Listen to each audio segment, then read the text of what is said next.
মোবাইলের নেশা আমাদের অনেকেরই আছে। কিন্তু তার মধ্যে শর্টস বা রিলসের নেশা খুব গুরুত্বপূর্ণ। কারণ শর্টস বা রিলস সাধারণত ১ থেকে ১.৫ মিনিটের মধ্যে হয় এবং এই কনটেন্টগুলো হয় ২০ থেকে ৩০ সেকেন্ডের মধ্যে। এই ছোট, ছোট কনটেন্টগুলো আমাদের মাথার মধ্যে গিয়ে জড়ো হচ্ছে। আমরা কখনো হাঁটতে, হাঁটতে রিলস দেখছি, কখনো বাসে যেতে, যেতে রিলস দেখছি, কখনো খেতে, খেতে রিলস দেখি, কখনো অফিসে কাজ করতে, করতে রিলস দেখি, কখনো রেস্টুরেন্টে খাবার অর্ডার দিয়ে রিলস দেখি, আবার বাচ্চা কান্নাকাটি করছে তাকে ভোলানোর জন্য রিলস দেখি। তো প্রথমত আমাদের ধৈর্য কমে যাচ্ছে। দ্বিতীয়ত হচ্ছে খুব কম সময়ের মধ্যে বিভিন্ন ছোট, ছোট কনটেন্ট আমাদের মাথার মধ্যে জড়ো হচ্ছে যেগুলো আমাদের কোনো কাজে লাগছে না। তৃতীয়ত হচ্ছে মদ, গাঁজা, বিড়ি, সিগারেট যেমন নেশা, এই রিলস দেখা কিন্তু একটা সেরকম নেশা।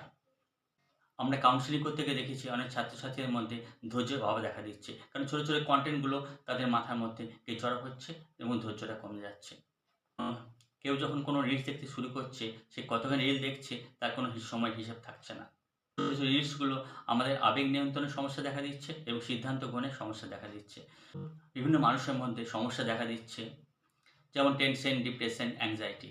থটস কতটা দেখব, কোনগুলো দেখব, কতক্ষণ দেখব তার একটা নিয়ন্ত্রণ থাকা দরকার।